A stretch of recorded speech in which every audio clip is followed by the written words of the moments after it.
dan anggota-anggotanya banyak, dan segala anggota itu sekalipun banyak merupakan satu tubuh. Demikian pula Kristus. Sebab dalam satu roh kita semua, baik orang Yahudi maupun orang Yunani, baik budak maupun orang merdeka, telah dibaptis menjadi satu tubuh, dan kita semua diberi minum dari satu roh. Karena tubuh juga tidak terdiri dari satu anggota, tetapi atas banyak anggota. Andai kata kaki berkata, karena aku bukan tangan, aku tidak termasuk tubuh. Jadi benarkah ia tidak termasuk tubuh? Dan andai kata telinga berkata, karena aku bukan mata, aku tidak termasuk tubuh. Jadi benarkah ia tidak termasuk tubuh? Andai kata seluruhnya adalah mata, di manakah pendengaran? Andai kata seluruhnya adalah telinga, di manakah penciuman? Tetapi Allah telah memberikan kepada anggota masing-masing secara khusus satu tempat pada tubuh, seperti yang dikehendakinya. Andai kata semuanya adalah satu anggota, di manakah tubuh? Memang ada banyak anggota, tetapi hanya satu tubuh. Dari mana kita dapat berkata kepada tangan, aku tidak membutuhkan engkau, dan kepala tidak dapat berkata kepada kaki, aku tidak membutuhkan engkau. Malahan justru anggota-anggota tubuh yang nampaknya paling lemah yang paling dibutuhkan. Dan kepada anggota-anggota tubuh yang memandang kita kurang terhormat, kita berikan penghormatan khusus. Dan terhadap anggota-anggota kita yang tidak elok, kita berikan perhatian khusus. Hal itu tidak dibutuhkan oleh anggota-anggota kita yang elok. Allah telah menyusun tubuh kita begitu rupa, sehingga kepada anggota-anggota yang tidak mulia diberikan penghormatan khusus, supaya jangan terjadi perpecahan dalam tubuh, tetapi supaya anggota-anggota yang berbeda itu saling memperhatikan. Karena itu, jika satu anggota menderita, semua anggota turut menderita. Jika satu anggota dihormati, semua anggota turut bersuka cita. Kamu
metaforakan persekutuan tersebut sebagai sebuah tubuh yang terdiri dari banyak anggota tetapi satu tubuh.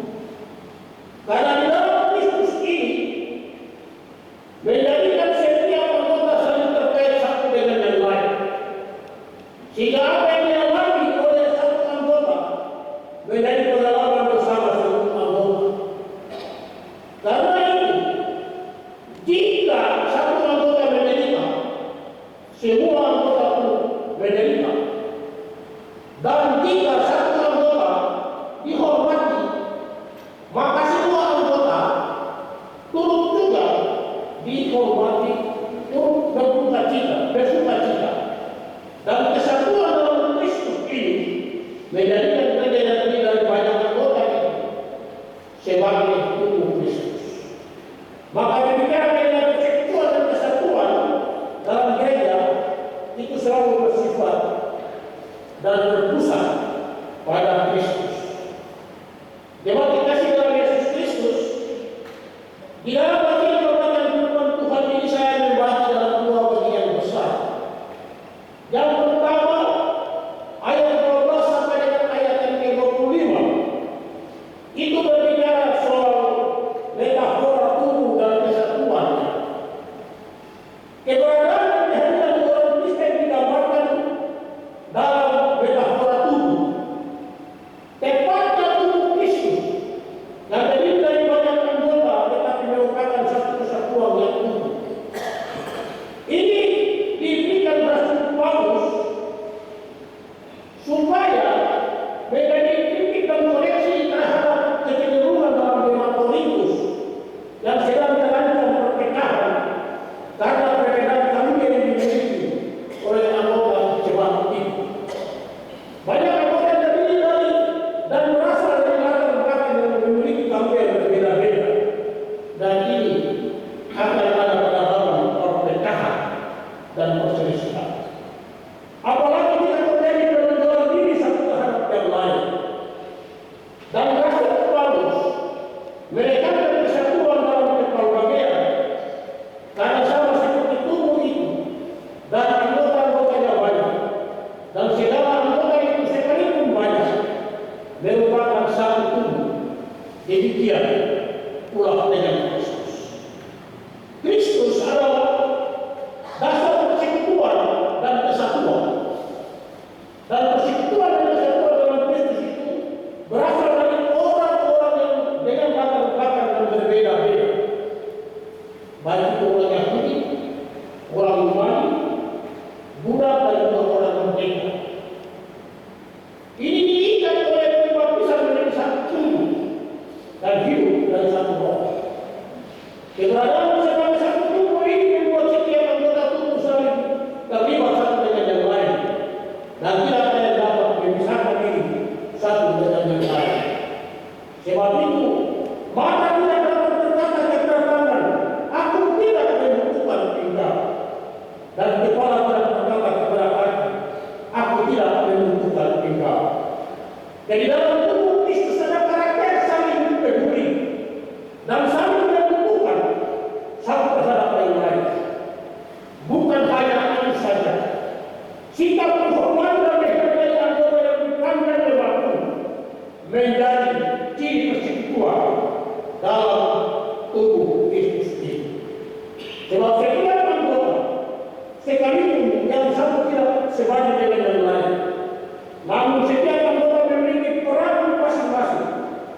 Karena itu kehadiran yang dibutuhkan.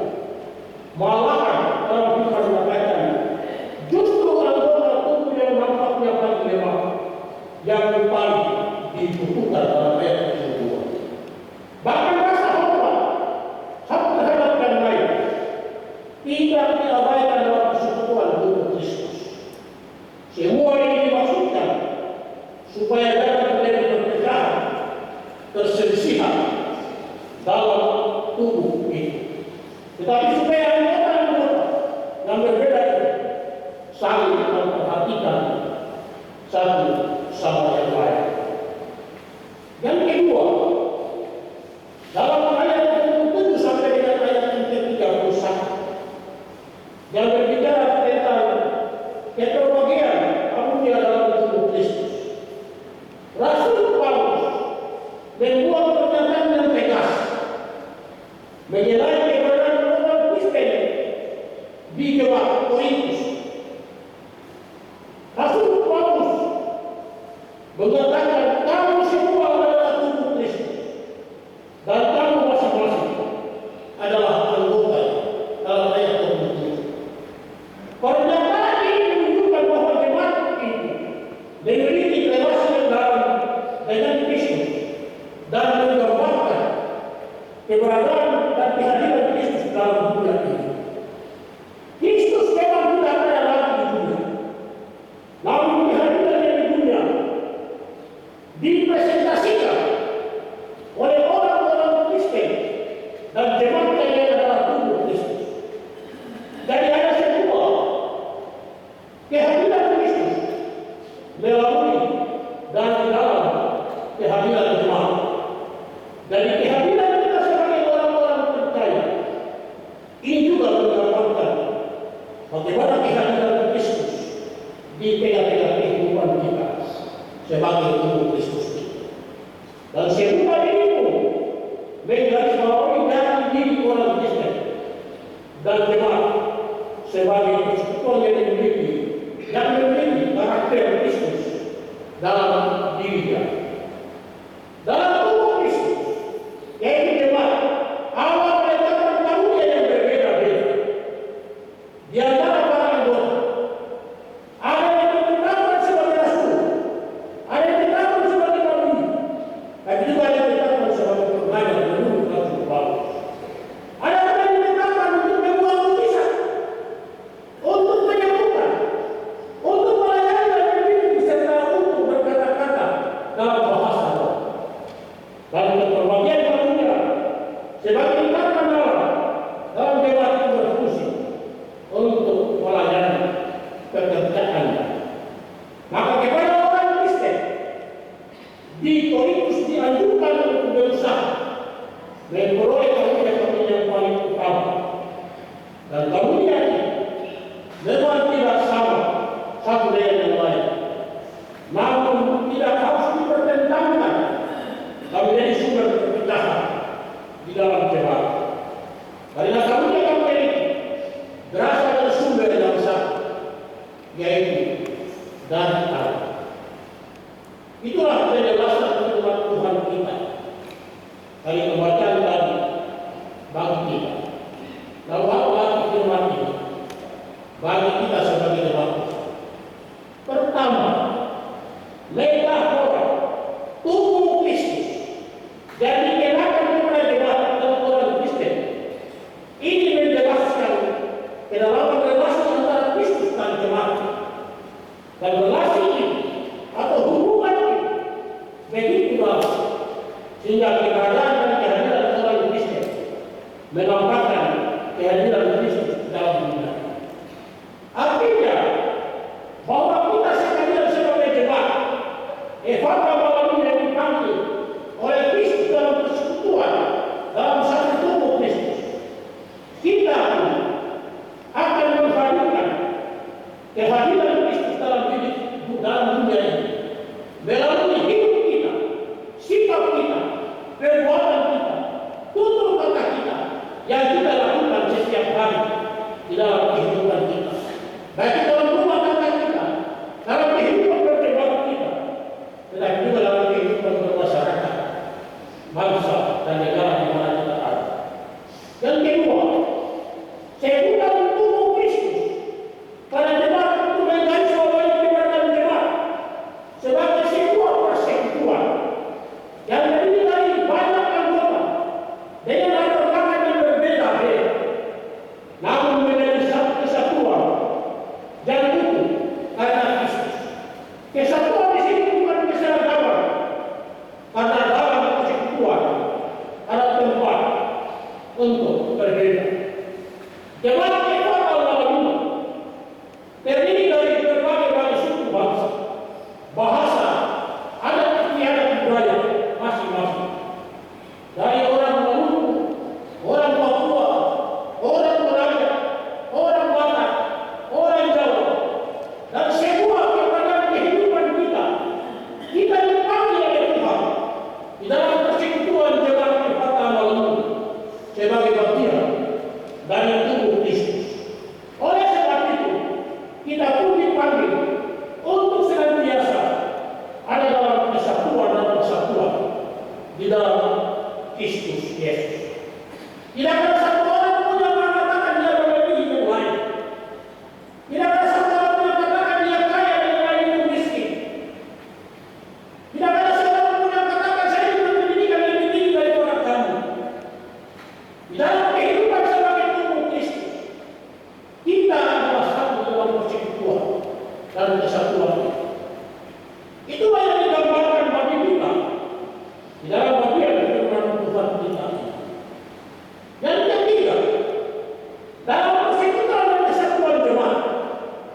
kepentingan pekerjaan Allah.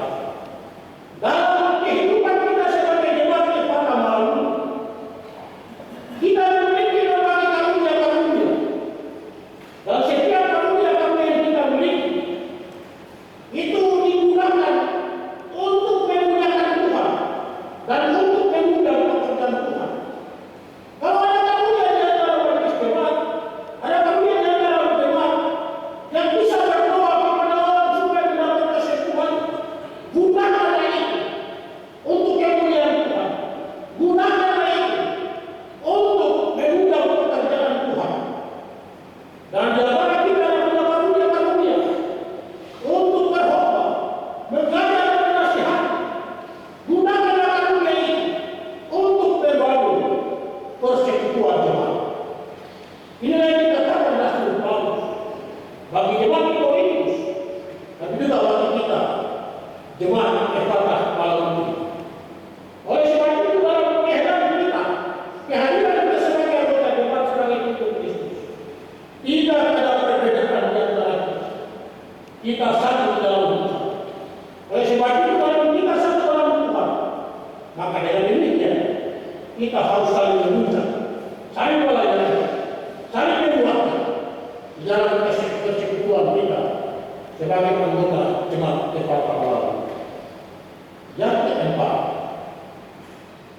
kita akan masuk dalam undangan, baik itu pemilihan gubernur provinsi Papua Barat Daya, tapi juga pemilihan wali kota Solo. Tentunya di dalam kehidupan kita sebagai jemaat Tuhan, masing-masing anggota jemaat mempunyai pilihannya masing-masing. Kepada seorang kandidat yang menjadi figurnya untuk pemilihan atau pilkada 2024, tentunya di dalam pilihan-pilihan masing-masing ada perbedaan secara politik, tetapi perbedaan-perbedaan ini janganlah kita bawa di dalam kehidupan jemaat kita. Boleh terjadi di sana, tapi jangan sampai persekutuan itu terpecah-pecah hanya karena sebagian. Oleh sebab itu firman Tuhan diingatkan kepada kita, apapun dalam kehidupan kita, apapun pilihan kita, tapi kita tetap memelihara kesatuan kita, persekutuan kita dalam Kristus, sebab kita dipanggil oleh Tuhan sebagai tubuh Kristus.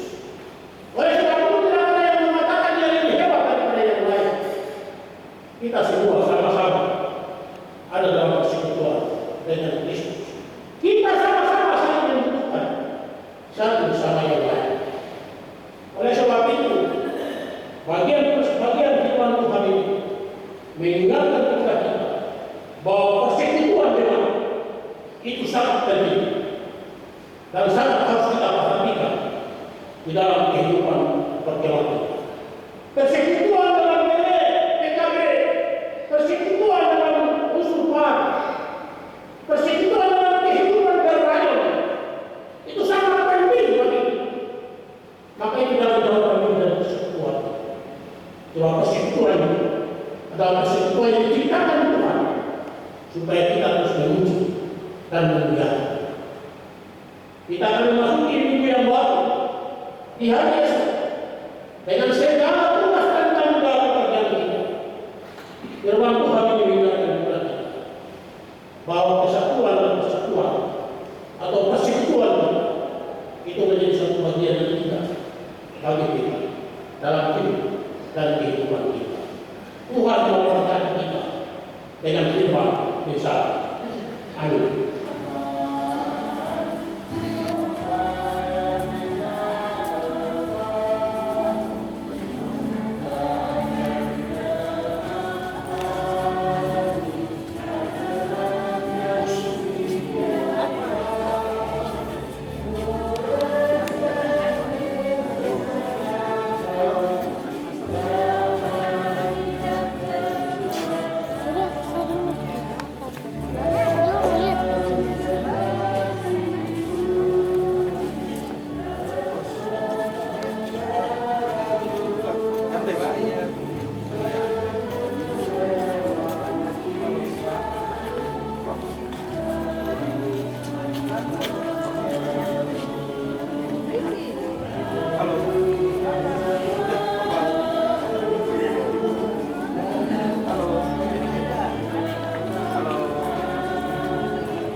Tua. Halo.